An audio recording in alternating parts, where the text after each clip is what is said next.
آله وأصحابه وبارك وسلم عليه صلاة وسلام عليك يا سيدي يا رسول الله وعلى آله وأصحابه يا حبيب الله.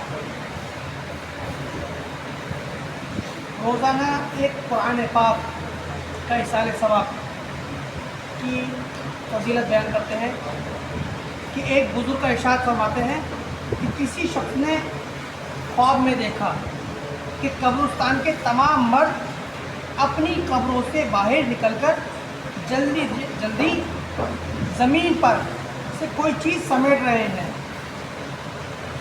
لیکن مردوں میں سے ایک شخص فارغ بیٹھا ہوا ہے، وہ کچھ نہیں چن رہا اس چیز سے، یعنی کہ ان جو لوگ سمیٹ رہے ہیں وہ اس سے کچھ نہیں چن رہا. اس شخص نے اس سے جا کر پوچھا یہ لوگ کیا چن رہے ہیں؟ جو فارغ بیٹھا تھا اس نے چننے والے سے پوچھا یہ لوگ کیا چن رہے ہیں؟ جو چننے والا تھا اس نے جواب دیا زندہ لوگ جو کچھ بڑے پتے کی بتا رہے ہیں کہ زندہ لوگ جو کچھ صدقہ یا دعا یا تلاوت قرآن وغیرہ اس قبرستان والے کو بھیجتے ہیں، یعنی کہ ان کی روحوں کو اِصال ثواب کرتے ہیں، اس کی برکات سمیٹ رہے ہیں. جو لوگ چن رہے تھے وہ اس صدقات کی، خیرات کی، اِصال ثواب کی برکات سمیٹ رہے ہیں. اس نے کہا تم کیوں نہیں چنتے؟ جواب دیا اس نے مجھے اس وجہ سے فراغت ہے کہ میرا بیٹا حافظ قرآن ہے، جو فلاں بازار میں حلوہ بیچتا ہے وہ روزانہ ایک قرآن پاک پڑھ کر مجھے بخشتا ہے. اللہ اکبر.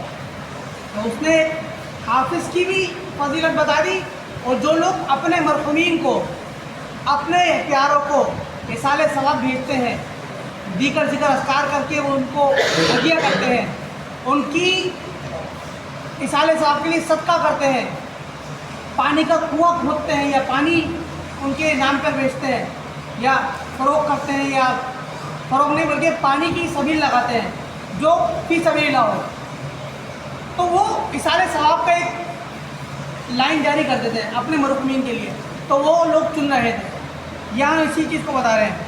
یہ شخص صبح اسی بازار میں گیا، دیکھا کہ ایک جوان حلوہ بیچ رہا ہے، اس کی تصدیق کری اور اس کے ہونٹ ہل رہے ہیں. اس نے نوجوان سے پوچھا تم کیا پڑھ رہے ہو؟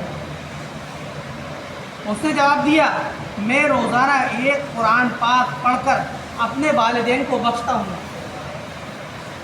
اسی کی تلاوت کر رہا ہوں. کچھ عرصے بعد اس نے خواب میں دوبارہ اسی قبرستان کے مردوں کو کچھ چنتے ہوئے دیکھا. اس مرتبہ وہ شخص بھی چننے میں مصروف تھا جس کا بیٹا اسے قرآن پاک پڑھ کر بخشا کرتا تھا. اس کو دیکھ کر اس بات پر بہت تعجب ہوا. اتنے میں اس کی آنکھ کھل گئی. صبح اٹھ کر اسی بازار میں گیا اور تحقیق کی، معلوم کیا تو پتہ چلا کہ وہ حلوہ بیچنے والے کا جوان کا بھی انتقال ہو چکا ہے. یعنی کہ جو ایک بخشش کا سلسلہ تھا، جو اپنے والدین کے لیے روزانہ ایک قرآن شریف پڑھ کر اِصال ثواب کرتا تھا، اب وہ بھی انتقال کر گیا. تو جو ان کو ثواب ملا کرتا تھا وہ بھی رک گیا. تو اب وہ بھی اسی لوگوں میں شامل ہو گئے جو لوگ وہ چن رہے تھے. اس چیز سے، اس بات سے، اس واقعے سے ہمیں یہ بات ثابت ہوئی، یہ پتہ چلا کہ اپنے مردوں کے لیے اِصال ثواب کا اہتمام کرتا رہنا چاہیے.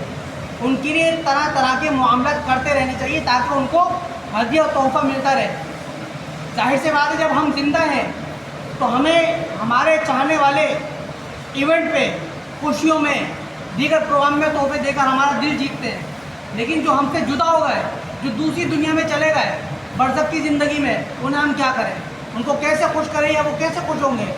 انہی کے لیے یہ اللہ رب العزت نے یہ چیزیں بتائیں. تو حضور علیہ السلام کا بھی فرمان ہے کہ اپنے مرحومین کو اِصال ثواب کیا کرو تاکہ برزخ کی زندگی میں انہیں چین سکون راحت ملے، ان کے قبر کے اوپر جو عذاب ہو رہا ہے وہ اس سے تخفیف ہو جائے اور انہیں اپنی زندگیوں میں سکون ملے.